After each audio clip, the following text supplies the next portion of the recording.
जय हिंद साथियों, एक बार फिर स्वागत है आपका अपने YouTube चैनल यादविंद स्मार्ट क्लासेज में। तो कैसे हैं आप लोग? उम्मीद करता हूं आप लोग अच्छे होंगे, शानदार, जबरदस्त, जिंदाबाद होंगे और आपकी जो तैयारी है सरकारी नौकरी की वो एकदम सही से चल रही होगी। तो दोस्तों, जैसा कि हर शाम आपका जो एक क्लास होती है वो यूपी पुलिस मॉक सीरीज हमारी जो चल रही थी उसकी क्लास होती है, मैं फिर उसी में आपके लिए एक और नई क्लास लेके हाजिर हूं। और आज का जो हमारा मॉक नंबर रहेगा वो रहेगा 15, यानी आज हमारी 15वीं क्लास होने वाली है।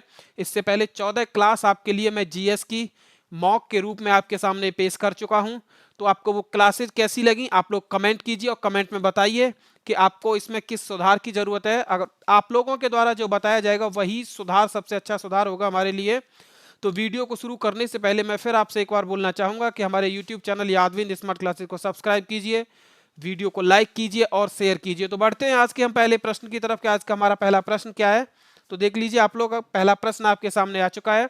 और पहला प्रश्न क्या है दोस्तों कि कुतुबुद्दीन ऐबक किस राजवंश का संस्थापक था? कुतुबुद्दीन ऐबक किस राजवंश का संस्थापक था? इसके ऑप्शंस आपके सामने दे रखे हैं। ऑप्शन नंबर 1 दे रखा है मित्रों लोधी वंश, ऑप्शन नंबर बी दे रखा है तुगलक वंश, ऑप्शन नंबर सी दे रखा है गुलाम वंश और ऑप्शन नंबर डी क्या दे रखा है? खिलजी वंश। ठीक है, तो देख लीजिए आपसे पूछा क्या गया है।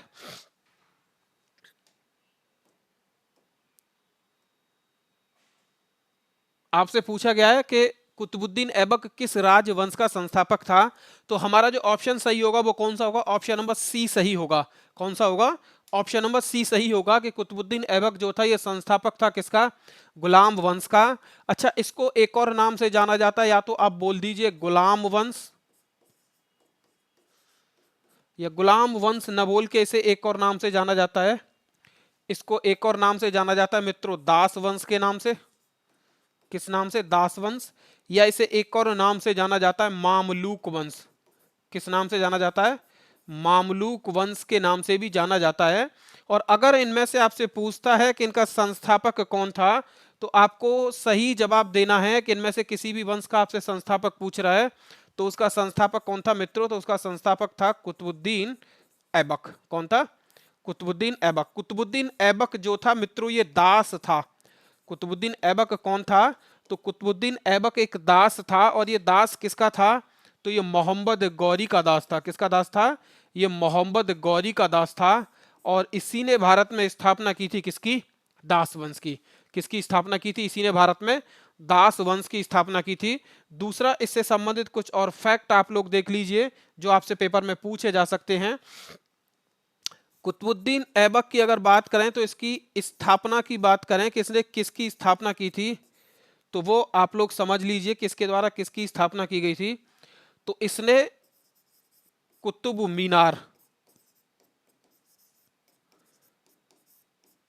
किसकी स्थापना की थी? कुतुब मीनार की स्थापना की थी। एक सूफी संत थे जिनका नाम था बख्तियार काकी। बख्तियार काकी की याद में इसने क्या किया था कि कुतुब मीनार की नींव रखी थी। लेकिन उसका निर्माण पूरा कराने से पहले कुतुबुद्दीन ऐबक की क्या हो जाती है? मृत्यु हो जाती है और ये मारा जाता है। तो इसका निर्माण ये पूरा नहीं करवा पाया था। किसका? कुतुब मीनार का। दूसरा, इसने दिल्ली में एक मस्जिद का निर्माण करवाया था और उस मस्जिद का नाम क्या था दोस्तों? कुब्बत उल इस्लाम। मस्जिद का नाम क्या था? कुब्बत उल इस्लाम नामक मस्जिद थी। कुतुबुद्दीन ऐबक के द्वारा और किसका निर्माण करवाया गया? तो कुतुबुद्दीन ऐबक के द्वारा 2.5 दिन का झोंपड़ा। किसका? 2.5 दिन का झोंपड़ा का निर्माण करवाया गया। ठीक है। दूसरा, कुतुबुद्दीन ऐबक के बारे में और आपसे क्या पूछ सकता है कि कुतुबुद्दीन ऐबक को क्या कहा जाता था? तो देख लीजिए, कुतुबुद्दीन ऐबक को कहा जाता था लाख बख्श। क्या कहा जाता था इसे? कुतुबुद्दीन ऐबक को लाख बख्श कहा जाता था। दूसरा, इसे और क्या कहा जाता था? इसको कुरान खां भी कहा जाता था मित्रों। क्या कहा जाता था? कुरान खां। कुतुबुद्दीन ऐबक जो था लाखों में दान देता था, यह दानी व्यक्ति था, इसलिए इसे लाख बख्श कहा जाने लगा। और यह कुरान को एक स्वरीले स्वर में पढ़ता था, इसकी आवाज बहुत अच्छी थी, इसलिए इसे क्या कहा जाने लगा? कुरान खां। दूसरा, इसे एक और नाम से जाना जाता था। किस नाम से जाना जाता था? पील बख्श। किस नाम से जाना जाता था? इसे पील बख्श के नाम से भी जाना जाता था। चूंकि यह हाथियों का दान करता था, इसलिए इसे एक और नाम से जाना जाता था। किस नाम से? इसे पील बख्श के नाम से भी जाना जाता था। ठीक है। अब आपसे पूछा जाए कि गुलाम वंश का संस्थापक कौन था? तो गुलाम वंश का संस्थापक था कुतुबुद्दीन ऐबक। आपसे पूछता है कि कुतुबुद्दीन ऐबक का कार्यकाल कितना था, तो देख लीजिए कुतुबुद्दीन ऐबक का कार्यकाल था 1206 से लेके 1210। कितना था? 1206 से लेके 1210। 1210 में ये एक खेल खेल रहा था, उस खेल का नाम क्या था? चौगान। और चौगान खेल खेलते समय इस घोड़े से गिर के इसकी क्या हो जाती है? मृत्यु हो जाती है और कुतुबुद्दीन ऐबक मारा जाता है। ठीक है, तो देख लीजिए आगे बढ़ते हैं। आपका दूसरा प्रश्न है कि निम्नलिखित में से कौन से देश संयुक्त राष्ट्र सुरक्षा परिषद के स्थायी सदस्य हैं? निम्नलिखित में से कौन से देश संयुक्त राष्ट्र सुरक्षा परिषद के स्थायी सदस्य हैं? ऑप्शंस आपके सामने दे रखे हैं। ऑप्शन नंबर ए पाकिस्तान, ऑप्शन नंबर ए भारत, पाकिस्तान, श्रीलंका, अमेरिका, चीन। ऑप्शन नंबर बी है श्रीलंका, बांग्लादेश, फ्रांस, चीन, जापान। ऑप्शन सी है फ्रांस, रूस, जापान, चीन, भारत। और ऑप्शन डी है संयुक्त राज्य अमेरिका, रूस, यूके यानी यूनाइटेड किंगडम, फ्रांस और चीन। किसकी बात कर रहा है मित्रों? तो देख लीजिए वो बात किसकी कर रहा है? तो संयुक्त राष्ट्र सुरक्षा परिषद के वो स्थायी सदस्य की बात कर रहा है। और जब वो स्थायी सदस्य की बात करेगा तो स्थायी सदस्य हैं कितने, ये चीज आपको याद रखनी है कि स्थायी सदस्य कितने हैं। तो स्थायी सदस्यों में संयुक्त राष्ट्र के कितने देश आते हैं? तो इसमें 5 देश आते हैं। और अगर भारत की बात की जाए कि भारत स्थायी सदस्य है या अस्थायी सदस्य है, तो आप लोग याद रख लीजिए कि भारत कैसा सदस्य है इसका? तो भारत अस्थायी सदस्य है। भारत संयुक्त राष्ट्र का स्थायी सदस्य अभी नहीं है। और इस हिसाब से हमारा जो आंसर सही होगा वो कौन सा सही होगा? तो आंसर नंबर डी। कौन सा होगा? ऑप्शन नंबर डी हमारा इसका क्या होगा? सही जवाब होगा। क्योंकि स्थायी सदस्यों में संयुक्त राज्य अमेरिका, रूस, यूनाइटेड किंगडम, फ्रांस और चीन आते हैं। कौन आते हैं? फ्रांस और चीन आते हैं। तो ऑप्शन नंबर हमारा कौन सा सही होगा मित्रों?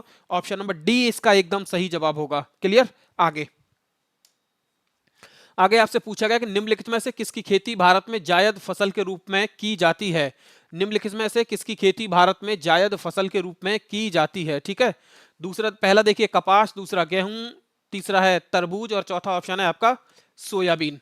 तो आपसे क्या पूछ रहा है कि किसकी खेती जायद की फसल के रूप में की जाती है? तो देख लीजिए तरबूज की खेती किसके रूप में की जाती है? तो तरबूज की खेती जायद की फसल के रूप में की जाती है। ठीक है, आपसे अगर पूछा जाए कि जायद की फसल में आपसे पूछता है, जायद की फसल में आपसे पूछता है कि इसकी बुवाई कब की जाती है? जायद की फसल की आपसे पूछ सकता है कि इसकी बुवाई कब की जाती है? तो इसकी बुवाई मार्च और अप्रैल में की जाती है। इसकी बुवाई कब की जाती है मित्रों? तो देख लीजिए बुवाई की जाती है मार्च और अप्रैल के महीने में। ठीक है, दूसरा आपसे पूछ सकता है कि जायद की फसल की कटाई कब की जाती है? जायद की फसल की कटाई के बारे में आपसे पूछ सकता है कि इसकी कटाई कब की जाती है। तो आप लोगों को विशेष तौर पे याद रखना है कि इसकी जो कटाई होगी वो कौन से महीने में होगी? तो वो जून और जुलाई में। कौन से महीने में होगी? जून और जुलाई में। ठीक है, आपसे ये पूछ सकता है कि इसमें तरबूज के अलावा और कौन कौन सी फसल आती है? तो मित्रों इसमें खीरा, खरबूज आता है, ककड़ी आती है, ठीक है, उड़द, ये सारी जो है ये किसकी फसल है? तो ये जायद की फसल है। और इनमें से जो ऑप्शन हमारा सही होगा वो कौन सा होगा? तरबूज हमारा ऑप्शन नंबर सी सही होगा। और जायद की फसल की बुवाई मार्च और अप्रैल में की जाती है और इसकी जो कटाई की जाती है मित्रों वो कब की जाती है? तो जून में और जुलाई में की जाती है। तरबूज, खरबूज, खीरा, ककड़ी, उड़द, मूंग, ये सारी किस में आते हैं? तो ये जायद की फसल में आते हैं। किस में आते हैं? तो ये जायद की फसल में आते हैं। क्लियर मित्रों? आगे बढ़ते हैं।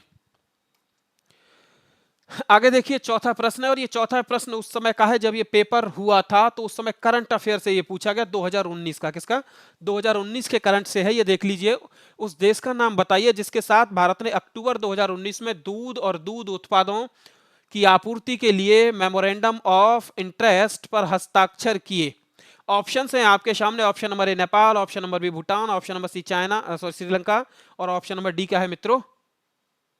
मालदीव। ऑप्शन नंबर डी क्या है? मालदीव। तो इसका जो सही जवाब होगा वो कौन सा होगा?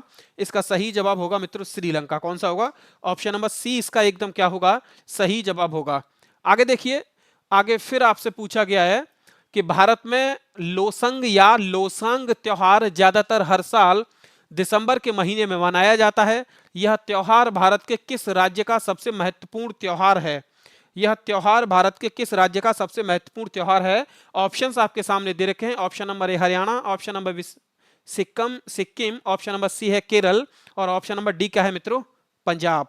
तो ऑप्शन जो हमारा सही होगा वो कौन सा होगा, ऑप्शन नंबर सी इसका एकदम सही जवाब होगा कि जो लोसांग त्योहार है ये कब मनाया जाता है, तो ये दिसंबर महीने में मनाया जाता है हर वर्ष।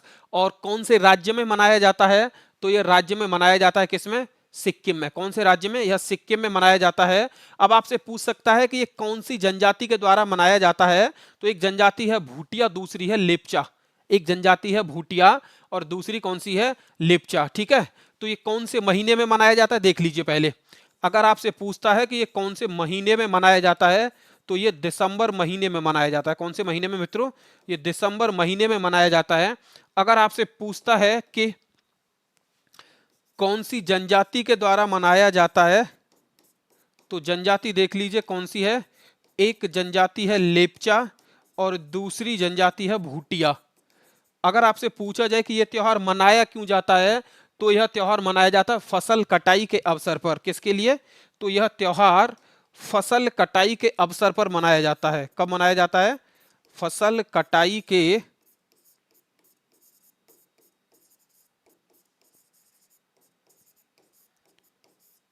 अवसर पर हर वर्ष। फसल कटाई के अवसर पर हर वर्ष कब मनाया जाता है, तो हर वर्ष ये मनाया जाता है दिसंबर में। कब मनाया जाता है, हर वर्ष यह दिसंबर में मनाया जाता है। ठीक है, तो ऑप्शन हमारा कौन सा सही होगा, ऑप्शन नंबर हमारा बी इसका एकदम सही जवाब होगा। कभी कभी पेपर में आपसे पूछ लेता है कि ओणम जो त्योहार मनाया जाता है वो कौन से राज्य में मनाया जाता है। आपसे पूछ लेता है कि ओणम त्योहार कौन से राज्य में मनाया जाता है, तो ओणम कौन से राज्य में मनाया जाता है, तो ओणम केरल में मनाया जाता है मित्रों। दूसरा आपसे पूछ सकता है कि पंजाब का एक प्रमुख त्योहार, पंजाब का एक प्रमुख त्योहार कौन सा है, तो पंजाब का प्रमुख त्योहार है मित्रों बैसाखी। कौन सा है, वैसाखी पंजाब का क्या है, ये प्रमुख त्योहार है। तो आप लोग इन दोनों ऑप्शंस को भी याद रखें। ठीक है, क्योंकि पूछ लेता है कि ओणम कौन से राज्य में मनाया जाता है, तो ओणम मनाया जाता है केरल में। ठीक है, और वैशाखी कहाँ पे है, तो वैशाखी है मित्रों पंजाब में। ठीक है, आगे देखिए आप लोग, दिए गए पुलिस के रैंक को निचले क्रम में उच्च क्रम में व्यवस्थित कीजिए। निचले क्रम से उच्च क्रम में व्यवस्थित कीजिए। ठीक है, हाँ ऑप्शंस है आपके सामने, हेड कांस्टेबल, इंस्पेक्टर, पुलिस उप महानिरीक्षक, कॉमा सहायक या उप पुलिस अधीक्षक। दूसरा ऑप्शन है हेड कांस्टेबल, इंस्पेक्टर, सहायक उप पुलिस अधीक्षक या पुलिस उप महानिरीक्षक। तीसरा ऑप्शन है आपके सामने हेड कांस्टेबल, पुलिस उप महानिरीक्षक, इंस्पेक्टर, सहायक उप पुलिस अधीक्षक। और डी है आपका हेड कांस्टेबल उप महानिरीक्षक, नहीं डी है आपका पुलिस उप महानिरीक्षक, हेड कांस्टेबल, इंस्पेक्टर, सहायक उप पुलिस अधीक्षक। ठीक है, तो इसका जो सही जवाब होगा वो कौन सा होगा। ठीक है, पहले पूछा गया कि सबसे पहले कौन सा पद चाहिए, तो सबसे पहले छोटी पोस्ट, फिर उससे बड़ी और फिर उससे बड़ी, ये आपसे क्या किया गया है, पूछा गया है। ठीक है, तो इसमें क्या होगा, देखिए इसमें सबसे पहले आएगा आपका हेड कांस्टेबल। कौन आएगा आपका, सबसे पहले हेड कांस्टेबल आएगा, और हेड कांस्टेबल के बाद आएगा मित्रों इंस्पेक्टर, फिर कौन आएगा, इंस्पेक्टर, और इंस्पेक्टर के बाद कौन आएगा, सहायक उप पुलिस अधीक्षक, और इसके बाद कौन आएगा, पुलिस उप महानिरीक्षक। यानी ऑप्शन जो हमारा सही हुआ वो घटते हुए क्रम से बढ़ते हुए क्रम में जो पद दे रखे हैं वो कौन से हैं, तो ये सही है। कौन से सही हैं, तो पद जो दे रखे हैं वो हेड कांस्टेबल, इंस्पेक्टर, सहायक या बोल सकते हो उप पुलिस अधीक्षक, और दूसरा क्या होगा, पुलिस उप महानिरीक्षक। ये इनका क्या है, एक सही क्रम है। ये इनका क्या है, एक सही क्रम है। ठीक है, आगे देखिए आप लोग, निम्नलिखित में से कौन भारत के प्रथम सर्वोच्च वीरता पुरस्कार परमवीर चक्र से सम्मानित हुए थे। आपसे ये पूछा गया कि सबसे पहले परमवीर चक्र से सम्मानित होने वाले इनमें से कौन थे। ऑप्शन ए है आपके सामने major Somnath Sharma, option B है आपके सामने सेकंड लेफ्टिनेंट रामा राघोबा राणे, और ऑप्शन सी है कैप्टन विक्रम बत्रा, और ऑप्शन डी है कैप्टन गुरबचन सलारिया। ठीक है, तो देख लीजिए इसका जो सही जवाब होगा एकदम वो कौन सा होगा, ऑप्शन नंबर इसका ए एकदम सही जवाब होगा कि मेजर सोमनाथ शर्मा जो थे यह प्रथम ऐसे भारतीय थे जिन्होंने सर्वोच्च वीरता पुरस्कार परमवीर चक्र प्राप्त किया। कौन सा? सर्वोच्च वीरता पुरस्कार परमवीर चक्र प्राप्त किया। और ये कौन थे? तो ये मेजर सोमनाथ शर्मा थे। कौन थे? Major Somnath Sharma. Option number A हमारा इसका एकदम क्या होगा? सही जवाब होगा। क्लियर? आगे, उत्तर प्रदेश के नौटंकी, रामलीला, कजरी, झोरा, छपेली और जैता निम्नलिखित में से किससे संबंधित हैं? निम्नलिखित में से किससे संबंधित हैं? ऑप्शंस आपके सामने दे रखे हैं। ऑप्शन नंबर ए लोक नृत्य, ऑप्शन नंबर बी शास्त्रीय नृत्य, ऑप्शन नंबर सी लोक चित्रकला और ऑप्शन नंबर डी क्या है? लोक चित्र मेला, सॉरी प्रसिद्ध मेला। ऑप्शन डी क्या है? प्रसिद्ध मेला। ठीक है, तो इसका जो सही जवाब होगा वो कौन सा होगा? ऑप्शन नंबर ए इसका एकदम सही जवाब होगा। कौन सा होगा? ए इसका एकदम सही जवाब होगा कि नौटंकी, रामलीला, कजरी, झोरा, छपेली और जैता ये उत्तर प्रदेश के क्या हैं? तो ये लोक नृत्य हैं। ठीक है, अगर आपसे पूछता है कि भारत में शास्त्रीय नृत्यों की संख्या कितनी है, अगर आपसे पूछता है कि भारत में शास्त्रीय नृत्यों की संख्या, तो देख लीजिए शास्त्रीय नृत्यों की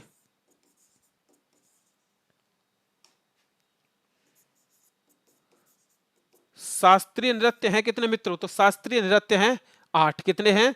8। 8 कौन कौन से हैं देख लीजिए। तो भरतनाट्यम,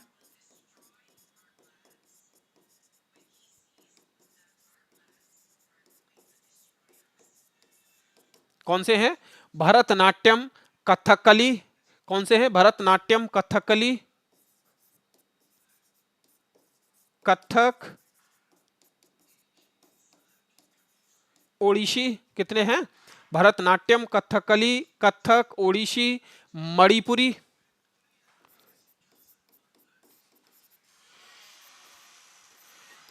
मणिपुरी और मोहिनी अट्टम, मोहिनी अट्टम, कचिपुड़ी और सत्रिया। कचिपुड़ी और सत्रिया कितने हो गए? 1 2 3 4, 4 और 4 8। कितने हो गए? 8। तो भारत में शास्त्रीय नृत्यों की संख्या कितनी है? 8। ठीक है, दूसरा एक और देख लीजिए आप लोग। इनमें से जो कथक है, ये कथक किसका है? तो कथक देख लीजिए उत्तर प्रदेश का है। ये किसका है? कथक। तो कथक मित्रों किसका है? उत्तर प्रदेश का। यह शास्त्रीय नृत्य है। ठीक है,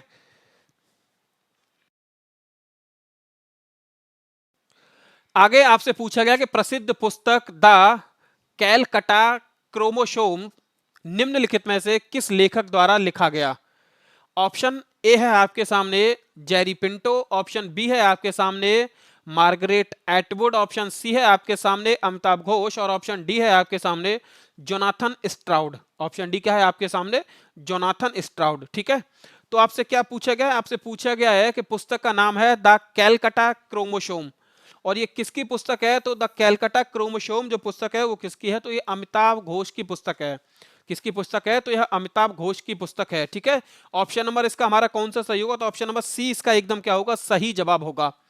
आगे देखिए 10वां प्रश्न आपके सामने है कि निम्नलिखित में से किस वर्ष में भारतीय आईटी अधिनियम 2000 में प्रमुख संशोधन किया गया? ये पूछ रहा है कि आईटी एक्ट जो 2000 में लाया गया था, इसके बाद इसमें प्रमुख संशोधन कब किया गया?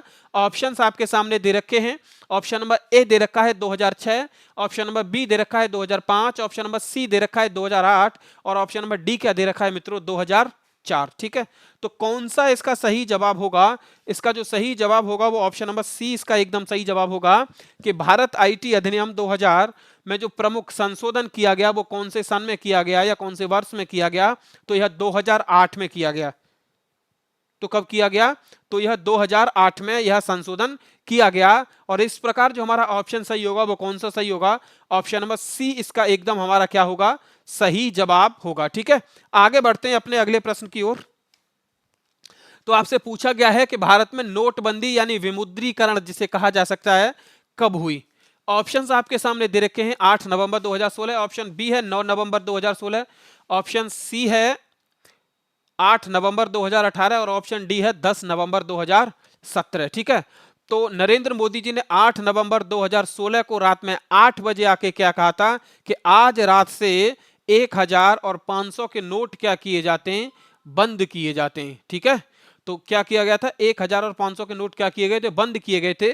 और ये किए किस लिए गए थे, तो भारत में जो जाली नोट थे, जाली नोटों को कम करने के लिए ये नोटबंदी की गई थी। क्योंकि आरबीआई के द्वारा जितनी करेंसी बाजार में जारी की गई थी उतनी करेंसी आरबीआई के पास वापस अगर पहुंच जाएगी तो जाली जो नोट हैं वो भारत के बाजार से क्या हो जाएंगे, खत्म हो जाएंगे। इसलिए 8 नवंबर 2016 को क्या किया गया था, तो नोटबंदी की गई थी। तो इसका जो ऑप्शन मित्रों सही होगा वो कौन सा होगा, ऑप्शन नंबर इसका एकदम ए सही जवाब होगा कि 8 नवंबर 2016। कौन सा होगा, 8 नवंबर 2016। ठीक है, आगे देखिए आप लोग। 12वां प्रश्न है कि अगस्त 2020 में शौर्य चक्र पुरस्कार से किसे सम्मानित किया गया था। ठीक है, ऑप्शंस हैं आपके सामने। ऑप्शन नंबर ए है Vishakh Nair, option number B है major Raman Singh, option number C है GD Bakshi, option number D है Vishal Kushwaha. Option number D क्या है, विशाल कुशवाहा। तो इसका जो ऑप्शन सही होगा वो ऑप्शन नंबर कौन सा सही होगा, ऑप्शन नंबर ए इसका सही होगा कि 2020 में शौर्य चक्र से जो सम्मानित किया गया वो विशाख नायर को सम्मानित किया गया था। किसे सम्मानित किया गया था, विशाख नायर को सम्मानित किया गया था। ऑप्शन नंबर ए इसका हमारा क्या होगा, एकदम सही जवाब होगा। ठीक है, आगे देखिए आप लोग। 13वां प्रश्न आपके सामने है कि नोटबंदी से पहले अर्थव्यवस्था में 500 रुपए के नोटों की संख्या कितनी थी। 500 रुपए के नोटों की संख्या आपसे पूछी गई है कि 500 रुपए के नोटों की संख्या कितनी थी। ठीक है, ऑप्शन हैं आपके सामने कि 17,800 मिलियन, ऑप्शन बी है 17,165 मिलियन, ऑप्शन सी है 16,196 मिलियन, ऑप्शन डी है 17,000 मिलियन। तो इसका जो सही जवाब होगा कि 500 के नोटों की जो संख्या थी उस समय बाजार में वो कितनी थी, तो 17,165 मिलियन 500 के नोट बाजार में थे जब भारत में नोटबंदी की गई थी। तो ऑप्शन मित्रों इसका जो सही होगा वो कौन सा होगा, ऑप्शन नंबर इसका बी एकदम सही जवाब होगा। कौन सा होगा, ऑप्शन नंबर बी इसका एकदम सही जवाब होगा। ठीक है, आगे देखिए। आगे आपसे पूछा गया है 14वां प्रश्न है कि इतिहासकारों के अनुसार निम्नलिखित में से किसे दिल्ली का पहला सुल्तान माना जाता है। इतिहासकारों के अनुसार निम्नलिखित में से किसे दिल्ली का पहला सुल्तान माना जाता है। ऑप्शन नंबर एक है Mahmud Ghaznavi, option number B है Qutbuddin Aibak, option number C है अलाउद्दीन खिलजी और ऑप्शन नंबर डी क्या है, आराम शाह। ऑप्शन नंबर डी क्या है, आराम शाह। तो अभी हमने पीछे पढ़ा था कि गुलाम वंश का संस्थापक या मामलूक वंश का संस्थापक या दास वंश का संस्थापक जो था वो कौन था, कुतुबुद्दीन ऐबक। तो और इसे ही दिल्ली का पहला क्या माना जाता है, सुल्तान माना जाता है। इसे दिल्ली का पहला क्या माना जाता है, सुल्तान माना जाता है। और अगर आपसे पूछा जाए कि कुतुबुद्दीन ऐबक की राजधानी कहाँ थी, तो देख लीजिए कुतुबुद्दीन ऐबक ने अपनी राजधानी कहाँ पे बनाई थी। तो इसका जो सही जवाब होगा कि कुतुबुद्दीन ऐबक की जो राजधानी थी मित्रों वो कहाँ पे थी, लाहौर में। कहाँ पे थी इसकी राजधानी, लाहौर में थी। तो ऑप्शन नंबर हमारा कौन सा सही होगा, ऑप्शन नंबर बी इसका एकदम क्या होगा, सही जवाब होगा। ठीक है, आगे बढ़ते हैं। वायुमंडलीय सापेक्ष आर्द्रता को मापने के लिए उपयोग किया जाने वाला उपकरण कौन सा है। वायुमंडलीय सापेक्ष आर्द्रता को मापने के लिए उपयोग किया जाने वाला उपकरण निम्नानुसार में से कौन सा है। ठीक है, ऑप्शन नंबर एक है हाइड्रोमीटर, ऑप्शन नंबर बी है हाइग्रोमीटर, ऑप्शन नंबर सी है लैक्टोमीटर और ऑप्शन नंबर डी है पोटेंशियोमीटर। ऑप्शन नंबर डी क्या है, पोटेंशियोमीटर। तो इसका जो सही जवाब होगा वो कौन सा होगा, तो इसका सही जवाब होगा ऑप्शन नंबर बी इसका एकदम सही जवाब होगा कि हाइग्रोमीटर के द्वारा वायुमंडलीय सापेक्ष आर्द्रता को क्या किया जाता है, मापा जाता है। ठीक है, तो कौन सा जवाब सही होगा, इसका जो जवाब सही होगा वो कौन सा होगा, हाइग्रोमीटर इसका सही जवाब होगा। ठीक है, दूसरा अगर आपसे पूछा जाए कि हाइड्रोमीटर के द्वारा क्या मापा जाता है, हाइड्रोमीटर के द्वारा क्या मापा जाता है, तो देख लीजिए हाइड्रोमीटर के द्वारा मित्रों किसी द्रव या जल का घनत्व मापा जा सकता है। क्या मापा जा सकता है, किसी द्रव का घनत्व या किसी द्रव का घनत्व या जल का घनत्व जो मापा जाता है वो किसके द्वारा मापा जाता है, तो ये हाइड्रोमीटर के द्वारा मापा जाता है। सॉरी, अगर आपसे पूछता है कि लैक्टोमीटर के द्वारा क्या मापा जाता है, आपसे पूछता है कि लैक्टोमीटर के द्वारा क्या मापा जाता है, तो लैक्टोमीटर के द्वारा दूध की शुद्धता मापी जाती है। क्या मापी जाती है, लैक्टोमीटर के द्वारा दूध की शुद्धता मापी जाती है।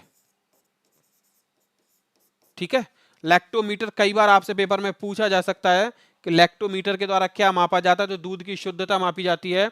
आपसे अगर पेपर में पूछा जाए कि पोटेंशियोमीटर के द्वारा क्या मापा जाता है, आपसे पूछा जाए कि पोटेंशियोमीटर के द्वारा क्या मापा जाता है, तो पोटेंशियोमीटर के द्वारा मित्रों क्या मापा जाता है, तो इसके द्वारा विभवांतर मापा जाता है। क्या मापा जाता है?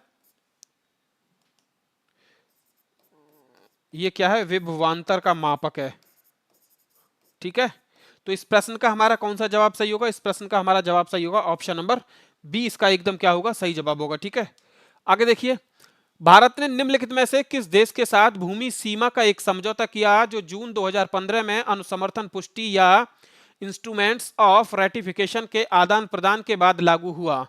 ऑप्शंस आपके सामने दे रखे हैं। ऑप्शन नंबर एक है नेपाल, ऑप्शन नंबर बी है बांग्लादेश, ऑप्शन नंबर सी है भूटान और ऑप्शन नंबर डी क्या है? चाइना। ठीक है, तो इसका जो सही जवाब होगा कि भारत का जो समझौता किया गया इनमें से कौन से देश के साथ किया गया, तो भारत का जो समझौता जो था इनमें से वो बांग्लादेश के साथ किया गया। किसके साथ किया गया? बांग्लादेश के साथ यह समझौता किया गया। तो ऑप्शन नंबर कौन सा सही होगा? ऑप्शन नंबर बी हमारा इसका एकदम क्या होगा? सही जवाब होगा। ठीक है, आगे बढ़ते हैं अपने एक और नए प्रश्न की तरफ। 17वां प्रश्न है कि निम्नलिखित विकल्पों में से कौन मध्य प्रदेश में स्थित यूनेस्को की विश्व धरोहर स्थलों में से एक नहीं है? ये पूछा गया कि यूनेस्को के जो विश्व धरोहर स्थल हैं उनमें से कौन एक शामिल नहीं है। ऑप्शन नंबर एक है खजुराहो स्मारक समूह, ऑप्शन नंबर बी है हम्पी स्मारक समूह, ऑप्शन नंबर सी है सांची के बौद्ध स्मारक, ऑप्शन नंबर डी है भीम बेटका के शैलाश्रय। तो इसका जो सही जवाब होगा वो कौन सा होगा? ऑप्शन नंबर बी इसका सही जवाब होगा कि हम्पी के स्मारक समूह। और हम्पी के स्मारक समूह जो है मित्रों ये कहां पे हैं? तो ये कर्नाटक राज्य में है। भारत के कौन से राज्य में है? तो यह भारत के कर्नाटक राज्य में है। ठीक है, दूसरा आपसे पूछा जाए कि यूनेस्को में शामिल कौन कौन सा है, तो खजुराहो स्मारक शामिल है, सांची में बौद्ध स्मारक, सांची में जो बौद्ध स्मारक हैं वो भी शामिल हैं और भीम बेटका के शैलाश्रय भी इसमें क्या है? शामिल हैं। ठीक है, दूसरा ये तीनों के तीनों है कहां पे ये भी देख लीजिए। तो ये तीनों के तीनों वैसे तो उसमें बताया गया है क्वेश्चन में कि ये तीनों के तीनों कहां पे हैं, तो ये तीनों के तीनों भारत के मध्य प्रदेश राज्य में है। कहां पे हैं? तो ये भारत के मध्य प्रदेश राज्य में है। ठीक है, वर्तमान में अगर आपसे पूछा जाए कि यूनेस्को यानी विश्व धरोहर स्थलों की संख्या कितनी है, यूनेस्को जो साइट्स हैं उनकी संख्या कितनी है, अगर आपसे ये पूछा जाए तो इनकी संख्या है कितनी? 42। वर्तमान में विश्व धरोहर स्थल में जो विश्व धरोहर स्थल हैं उनकी संख्या कितनी है? विश्व धरोहर स्थल, तो इनकी संख्या कितनी है? तो इनकी संख्या है मित्रों 42 यानी 42। तो ऑप्शन हमारा इसका कौन सा सही होगा? हम्पी। हम्पी कहां पे है? हम्पी का स्मारक कर्नाटका में। ठीक है, आगे, निम्नलिखित विकल्पों में से किसे भारत और चीन के बीच प्रभावी सीमा कहा जाता है? निम्नलिखित में से किसे भारत और चीन के बीच प्रभावी सीमा रेखा कहा जाता है? ठीक है, ऑप्शन नंबर एक है मैकमोहन रेखा, ऑप्शन नंबर बी है डूरंड रेखा, ऑप्शन नंबर सी है रेडक्लिफ रेखा और ऑप्शन नंबर डी है पाक जल डमरू मध्य। ठीक है, तो भारत और चीन के बीच की जो रेखा है उसका नाम क्या है?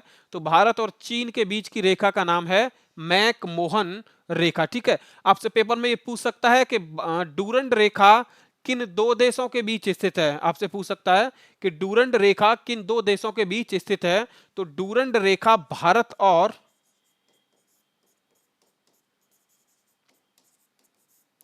अफगानिस्तान,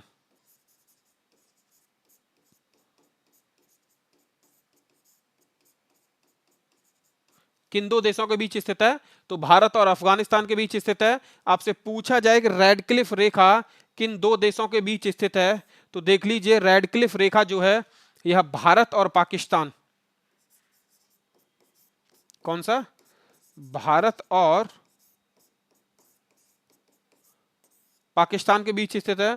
आपसे अगर पूछा जाए कि पाक जल डमरू मध्य, पाक जल डमरू मध्य किसके बीच है? तो ये भारत और श्रीलंका, किसके? भारत और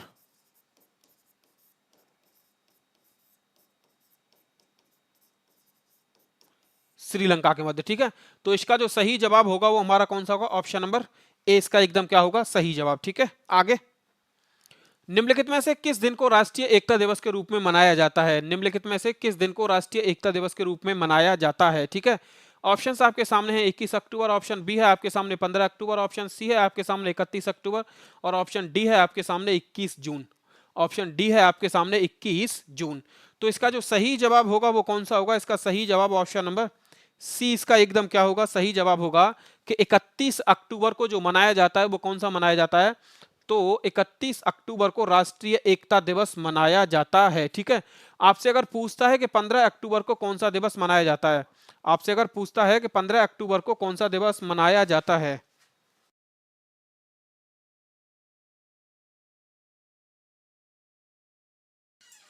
तो 15 अक्टूबर को जो दिवस मनाया जाता है वो मनाया जाता है विश्व छात्र दिवस।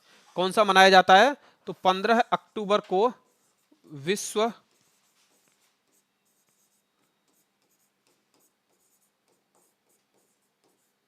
छात्र दिवस मनाया जाता है। कब मनाया जाता है? तो ये 15 अक्टूबर को मनाया जाता है। आपसे अगर पूछता है कि 21 जून को क्या मनाया जाता है, ये इंपॉर्टेंट है, आप लोग इसे याद रखें कि 21 जून को क्या मनाया जाता है। तो 21 जून को मित्रों मनाया जाता है योग दिवस। क्या मनाया जाता है? 21 जून को अंतरराष्ट्रीय योग दिवस के रूप में मनाया जाता है। ठीक है, आगे बढ़ते हैं एक और नए प्रश्न की तरफ। देख लीजिए, भारतीय संविधान के राज्य के नीति निर्देशक सिद्धांतों की अवधारणा निम्नलिखित में से किससे ली गई है? ठीक है,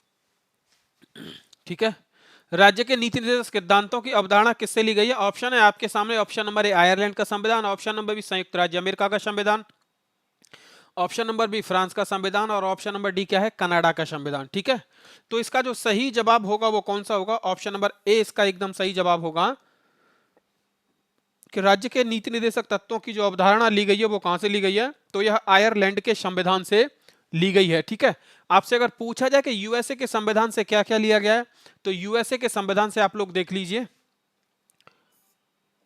यूएसए के संविधान से मूल अधिकार,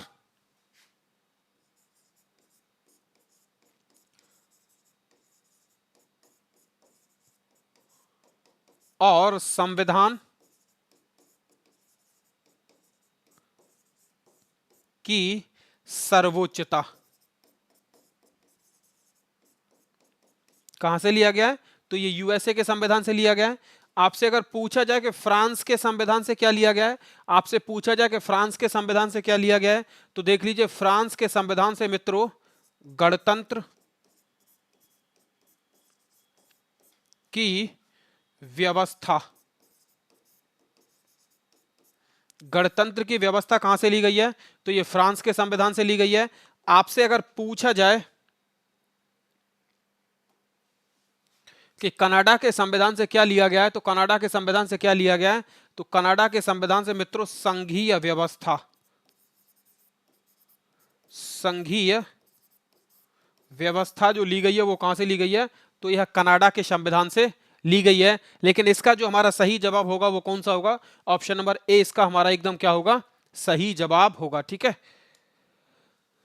आगे देखिए 21वां प्रश्न आपके सामने है कि निम्नलिखित कथनों को पढ़ें और सही विकल्प चुनें। ऑप्शन नंबर एक है, एक ट्रांसफार्मर एक उपकरण है जिसका उपयोग विद्युत ऊर्जा के विद्युत शक्ति संचरण में किया जाता है और विद्युत चुंबकीय प्रेरण और पारस्परिक प्रेरण के मूल सिद्धांतों पर काम करता है। ठीक है, एक ट्रांसफार्मर एक उपकरण है जिसका उपयोग विद्युत ऊर्जा के विद्युत शक्ति संचरण में किया जाता है और विद्युत चुंबकीय प्रेरण और पारस्परिक प्रेरण के मूल सिद्धांतों पर काम करता है। ठीक है, तो ये सही है पहला, ये पहला कथन क्या है? पहला सही। अब दूसरे कथन को देखते हैं कि दूसरा कथन क्या कहता है।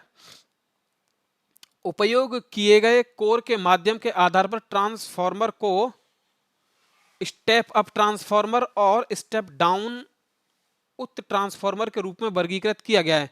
ये ऑप्शन दूसरा भी सही है मित्रों, यानी ये जो दोनों कथन है ये दोनों कथन सही हैं। ऑप्शन आपके सामने क्या दे रखे हैं? ऑप्शन नंबर एक है एक सही और दूसरा सही, ऑप्शन बी है एक सही दूसरा गलत, ऑप्शन सी है पहला गलत दूसरा सही, ऑप्शन सी है पहला गलत दूसरा गलत। ठीक है, तो हमारे दोनों कथन क्या है, सही है। तो ऑप्शन हमारा कौन सा सही होगा, ऑप्शन नंबर ए हमारा इसका एकदम क्या होगा, सही जवाब होगा। ठीक है, आगे बढ़ते हैं। इथोपिया की मुद्रा क्या है, इथोपिया की मुद्रा क्या है, ऑप्शंस आपके सामने है डॉलर, ऑप्शन बी है आपके सामने शिलिंग, ऑप्शन सी है आपके सामने टका और ऑप्शन डी है आपके सामने बिर।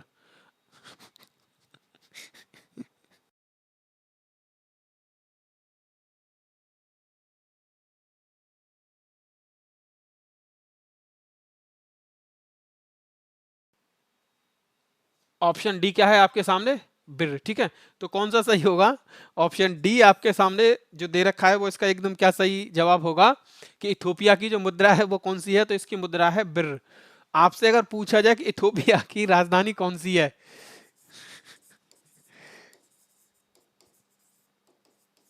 आपसे पूछा जाए कि इथोपिया की राजधानी कौन सी है, तो इथोपिया की राजधानी है आदिस अबाबा। कौन सी राजधानी है, तो इसकी राजधानी है मित्रों आदिस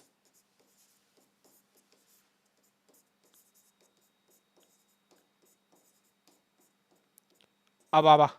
ठीक है, राजधानी भी याद रख लीजिए और आप क्या याद रख लीजिए, मुद्रा याद रख लीजिए। तो मुद्रा क्या है, बिर। ठीक है, इथोपिया की।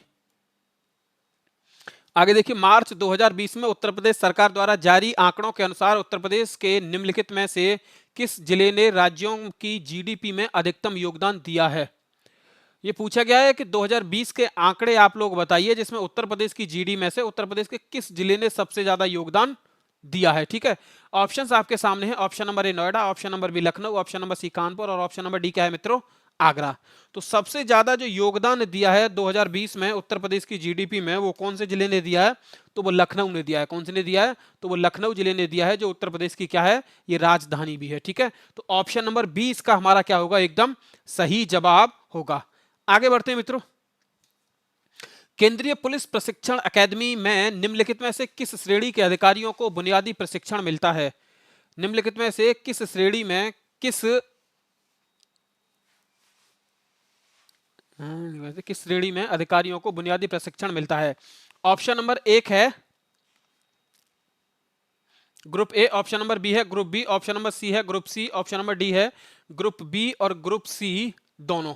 ठीक है, तो इसका जो सही जवाब होगा वो कौन सा होगा, ऑप्शन नंबर ए इसका एकदम क्या होगा, सही जवाब होगा कि ग्रुप ए के जो अधिकारी होते हैं, यानी श्रेणी का के जो अधिकारी होते हैं, उनको क्या किया जाता है, इसमें प्रशिक्षण दिया जाता है। क्या किया जाता है, उनको इसमें प्रशिक्षण दिया जाता है। और आपसे ये पूछा जाए मित्रों कि ये कहां पे स्थित है, यानी केंद्रीय पुलिस प्रशिक्षण एकेडमी जो है ये कहां पे स्थित है, तो देख लीजिए यह भोपाल में स्थित है। कहां पे स्थित है, तो यह भोपाल में स्थित है।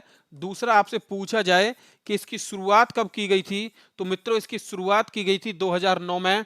और ये पूछा जाए कि आपसे कि ये किसके अधीन काम करता है, आपसे अगर पूछा जाए ये किसके अधीन काम करता है, तो ये गृह मंत्रालय के अधीन काम करता है। किसके अधीन, तो यह गृह मंत्रालय के अधीन काम करता है, भारत सरकार के गृह मंत्रालय के अधीन काम करता है। ठीक है, केंद्रीय पुलिस प्रशिक्षण अकादमी। ठीक है, आगे बढ़ते हैं। अर्जेंटीना की राजधानी इनमें से कौन सी है, अर्जेंटीना की राजधानी इनमें से कौन सी है। ऑप्शन नंबर एक है Buenos Aires, option number B है बहरीन, ऑप्शन नंबर सी है ब्रुसेल्स, ऑप्शन नंबर डी है बोत्सवाना। ठीक है, तो इसका जो सही जवाब होगा कि अर्जेंटीना की जो राजधानी है वो कौन सी है, तो अर्जेंटीना की राजधानी है मित्रों ब्यूनस आयर्स। कौन सी है, ब्यूनस आयर्स अर्जेंटीना की क्या है, राजधानी है। और आपसे पूछा जाए कि इसकी मुद्रा कौन सी है, तो इसकी मुद्रा जो है अर्जेंटीना की वो कौन सी है, पेसो। अर्जेंटीना की मुद्रा कौन सी है, तो अर्जेंटीना की मुद्रा है पेसो। और राजधानी कौन सी है, तो ब्यूनस आयर्स इसकी राजधानी है। ठीक है, आगे बढ़ते हैं। आगे देखिए, 26वां प्रश्न है आपके सामने कि मानवाधिकार उच्चायुक्त कार्यालय में 2006 के दौरान निम्नलिखित में से किस निकाय ने मानवाधिकार आयोग की जगह ली। निम्नलिखित में से किस निकाय ने मानवाधिकार आयोग की जगह ली। ऑप्शंस आपके सामने दे रखे हैं। ऑप्शन नंबर एक है मानवाधिकार समिति, ऑप्शन नंबर बी है सार्वभौमिक आवधिक समीक्षा, ऑप्शन नंबर सी है मानवाधिकार परिषद, ऑप्शन नंबर डी है आर्थिक सामाजिक सांस्कृतिक अधिकारों पर समिति। ठीक है, तो इसका जो सही जवाब होगा कि 2006 में जो जगह ली गई है मानव अधिकार आयोग की वो किसके द्वारा ली गई है? तो वो मानव अधिकार परिषद के द्वारा जगह वो ग्रहण की गई है। ऑप्शन इसका हमारा कौन सा सही होगा मित्रों? तो ऑप्शन सी इसका हमारा एकदम क्या होगा? सही जवाब होगा। ठीक है, आगे। निम्नलिखित में से किस देश ने सबसे पहले जीएसटी लागू किया? निम्नलिखित में से किस देश ने सबसे पहले जीएसटी लागू किया? ऑप्शंस आपके सामने है। Option number A UK, option number B Canada, option number C USA और ऑप्शन नंबर डी क्या है मित्रों? फ्रांस। ऑप्शन नंबर डी क्या है? फ्रांस। तो इसका जो सही जवाब होगा कि सबसे पहले जो जीएसटी लागू किया गया वो किसके द्वारा लागू किया गया? तो ये किसके द्वारा लागू किया गया? ये फ्रांस के द्वारा लागू किया गया। और कब लागू किया गया? तो ये 1954 में, 1954 में ये फ्रांस के द्वारा लागू किया गया। क्यों लागू किया गया? तो फ्रांस में चूंकि बहुत ज्यादा जो टैक्स था वो टैक्स क्या हो रहा था? चोरी हो रहा था, और उसी से रोकने के लिए लागू किया गया था फ्रांस में क्या? जीएसटी, यानी गुड्स एंड सर्विस टैक्स। अगर आपसे पूछा जाए कि भारत में जीएसटी कब लागू किया गया, अगर आपसे यही बात पूछी जाए भारत के सापेक्ष में कि भारत में जीएसटी, ठीक है, तो देख लीजिए भारत में जीएसटी सबसे पहले कब लागू किया गया? तो भारत में जो जीएसटी लागू किया गया वो कब लागू किया गया? तो 1 जुलाई 2017 को भारत में 1 जुलाई 2017 को जीएसटी लागू किया गया। अगर आपसे पूछता है कि भारत में जीएसटी लागू करने वाला पहला राज्य कौन सा था, अगर आपसे पूछता है कि भारत में जीएसटी लागू करने वाला, भारत में जीएसटी लागू करने वाला पहला राज्य कौन सा था मित्रों? तो पहला राज्य था जिसने भारत में जीएसटी को लागू किया, तो वो राज्य था मित्रों असम। कौन सा राज्य था? तो वह राज्य था कौन सा?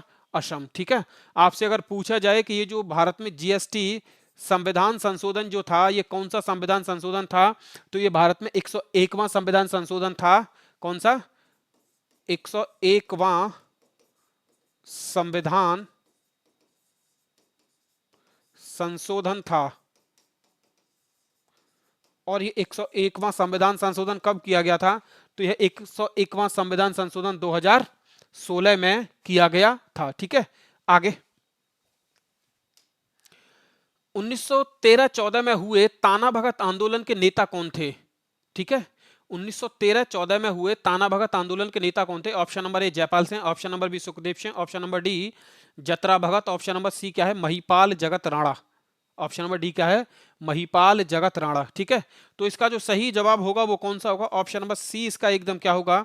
सही जवाब होगा कि जतरा भगत जो थे यह कौन से आंदोलन के नेता थे? तो यह भगत आंदोलन के नेता थे। कौन से आंदोलन के नेता थे? तो यह भगत आंदोलन के नेता थे। और यह आंदोलन हो कहां पे रहा था? तो यह हो रहा था छोटा नागपुर में। कहां पे यह आंदोलन कहां चल रहा था? तो यह आंदोलन चल रहा था छोटा नागपुर में। ठीक है, ऑप्शन नंबर कौन सा सही जवाब होगा इसका? ऑप्शन नंबर इसका सही जवाब होगा मित्रों सी। आगे देखिए, जनवरी 2020 में आशुगंज और अखौरा के बीच 50.58 किलोमीटर लंबी सड़क को 4 लेन के राजमार्ग में बदलने के लिए निम्नलिखित में से किस देश ने भारत के साथ एक समझौता पर हस्ताक्षर किए हैं? ठीक है, ऑप्शंस आपके सामने दे रखे हैं। Option number A Nepal, option number B Bangladesh, option number C Bhutan, option number D क्या है? म्यांमार। तो इसका जो ऑप्शन सही होगा वो कौन सा होगा? इसका ऑप्शन नंबर बी सही होगा कि भारत के साथ जो 4 लेन बनाने के लिए हस्ताक्षर किए हैं वो किसके द्वारा किए गए हैं?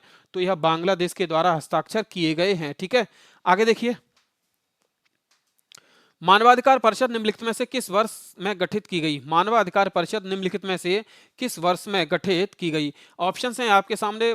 ऑप्शन नंबर ए है वर्ष 1946, ऑप्शन नंबर बी है 1948, ऑप्शन नंबर सी है 2006 और ऑप्शन नंबर डी क्या है? 2017। तो इसका जो सही जवाब होगा कि मानवाधिकार आयोग परिषद जो गठित की गई वो कब की गई?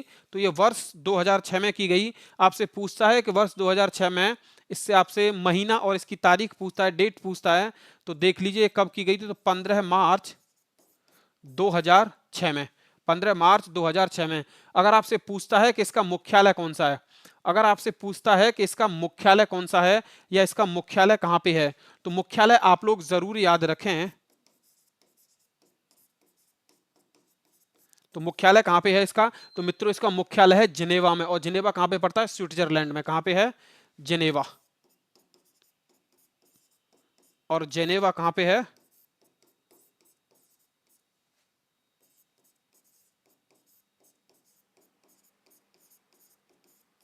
स्विट्जरलैंड। कहां पे है जेनेवा? स्विट्जरलैंड में। ठीक है, ऑप्शन हमारा कौन सा सही होगा? ऑप्शन नंबर सी इसका एकदम क्या होगा? सही जवाब होगा। ठीक है, आगे। निम्नलिखित में से कौन सी भाषा भारतीय संविधान की 8वीं अनुसूची में उल्लिखित आधिकारिक भाषाओं में नहीं है? ऑप्शंस आपके सामने है। Option number A Farsi, option number B Sanskrit, option number C Kashmiri, option number D क्या है? संथाली। ठीक है, तो इनमें से जो भाषा भारत की 8वीं अनुसूची में नहीं है वो कौन सा है? ऑप्शन नंबर ए इसका एकदम सही जवाब है कि जो फारसी भाषा है यह भारत की 8वीं अनुसूची में नहीं है। ठीक है, अच्छा, 8वीं अनुसूची में अगर आपसे पूछता है कि 8वीं अनुसूची में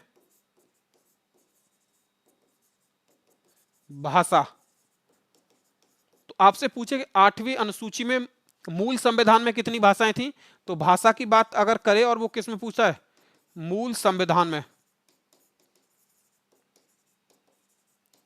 मूल संविधान में अगर पूछेगा मित्रों तो कितनी थी? 14।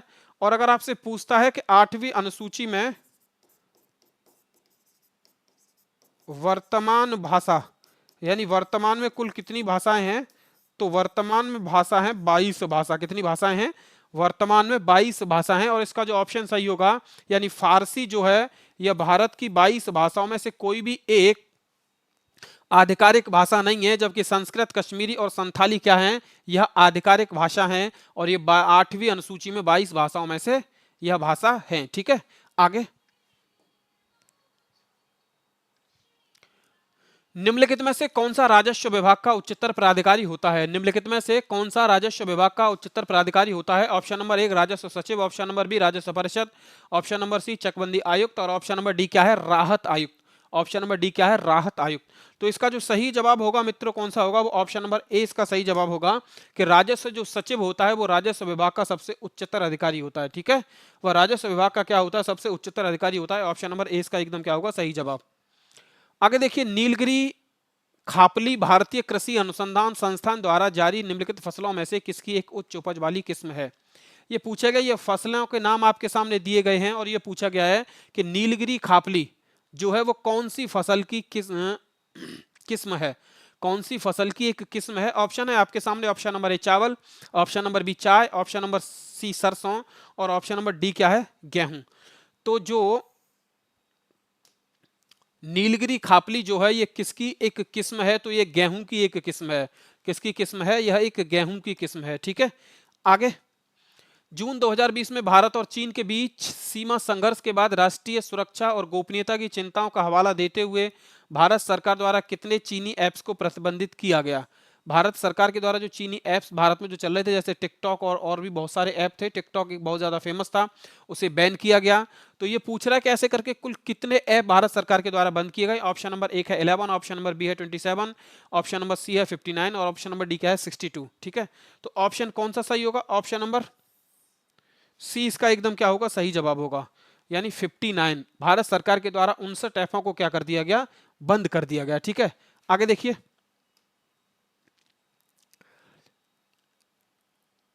आगे आपसे पूछा गया निम्नलिखित कथनों को पढ़ें और सही विकल्प चुनें।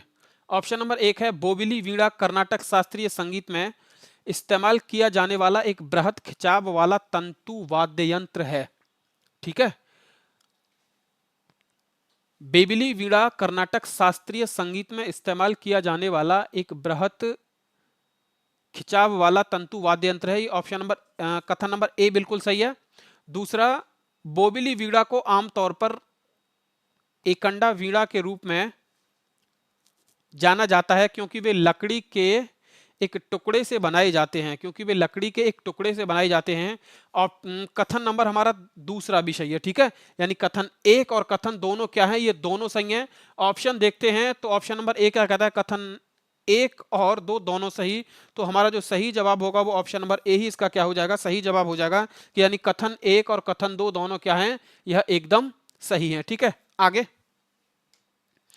आगे देख लीजिए, मानव तस्करी और जबरन श्रम पर रोक का उल्लेख भारतीय संविधान के मौलिक अधिकारों की किस श्रेणी में किया गया है? मानव तस्करी और जबरन श्रम पर रोक का उल्लेख निम्नलिखित में से किस श्रेणी में किया गया? मूल अधिकारों की। ऑप्शन नंबर 1 है शोषण के विरुद्ध अधिकार, ऑप्शन नंबर बी है स्वतंत्रता का अधिकार, ऑप्शन नंबर सी है संस्कृति और शिक्षा संबंधी अधिकार, ऑप्शन नंबर डी है समानता का अधिकार। ठीक है, तो इसका जो सही जवाब होगा वो कौन सा होगा? ऑप्शन नंबर ए इसका एकदम क्या होगा? सही जवाब होगा कि शोषण के विरुद्ध मूल अधिकार में मानव तस्करी और जबरन श्रम पर क्या लगाई गई है? रोक लगाई गई है। ठीक है, अच्छा आपसे पूछता है कि यह शोषण के विरुद्ध अधिकार है, इसका अनुच्छेद कौन सा है? तो देख लीजिए अनुच्छेद 23 से लेके अनुच्छेद 24 तक। अनुच्छेद 23 से लेके अनुच्छेद 24 तक क्या है? शोषण के विरुद्ध अधिकार। और स्वतंत्रता का जो अधिकार है अनुच्छेद 19 से लेके अनुच्छेद 22 तक। आपसे पूछता है कि शिक्षा एवं संस्कृति का अधिकार अनुच्छेद 29 से लेके मित्रों यह अनुच्छेद 30 तक है। आपसे पूछता है समानता का अधिकार, तो अनुच्छेद 14 से लेके 18 तक। ठीक है, हमारे मूल अधिकारों की अगर आपसे पूछा जाए कि मूल अधिकारों की संख्या कितनी है, तो मूल अधिकारों की संख्या कितनी है? 6। मूल संविधान में मूल अधिकारों की संख्या कितनी थी? 7, जिसमें से 1 हटा दिया गया। वर्तमान में संख्या कितनी है? 6। ठीक है, आगे और हम ये बता चुके थे कि मूल अधिकार कहां से लिए गए, तो मूल अधिकार यूएसए से लिए गए। कहां से लिए गए? मूल अधिकार यूएसए से लिए गए हैं। आगे देखिए, मानवाधिकार संधि निकायों के स्वतंत्र विशेषज्ञों का कार्यकाल कितने वर्षों का होता है? ऑप्शन नंबर 1 है 1 वर्ष, ऑप्शन नंबर बी है 2 वर्ष, ऑप्शन नंबर सी है 3 वर्ष, ऑप्शन नंबर डी क्या है? 4 वर्ष। ऑप्शन नंबर डी क्या है? 4 वर्ष। तो इसका जो सही जवाब होगा वो कौन सा होगा? ऑप्शन नंबर डी होगा इसका एकदम सही जवाब, 4 वर्ष। यानी मानवाधिकार संधि निकायों के स्वतंत्र विशेषज्ञों का जो कार्यकाल होता है मित्रों वो कितना होता है? 4 वर्ष। ठीक है, आगे देखिए आप लोग, भारत में कितने केंद्रीय गुप्तचर प्रशिक्षण विद्यालय हैं? भारत में कितने केंद्रीय गुप्तचर प्रशिक्षण विद्यालय हैं? ऑप्शन नंबर 1 है 3, ऑप्शन नंबर बी है 5, ऑप्शन नंबर सी है 6 और ऑप्शन नंबर डी क्या है? 7। ऑप्शन नंबर डी क्या है? 7। तो इसका जो सही जवाब होगा वो कौन सा होगा? ऑप्शन नंबर बी इसका एकदम क्या होगा? सही जवाब होगा। और ये कौन कौन से हैं? तो ये एक प्रश्न कल भी आया था हमारा, एक प्रश्न शायद हमने ये कल भी डिस्कस किया था, तो आप लोग देख लीजिए। कोलकाता, चेन्नई,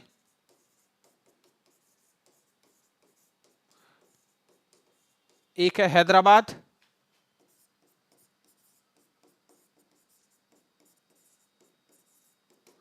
कौन कौन से हैं? तो कोलकाता, चेन्नई, हैदराबाद, गाजियाबाद और एक है मित्रों जयपुर।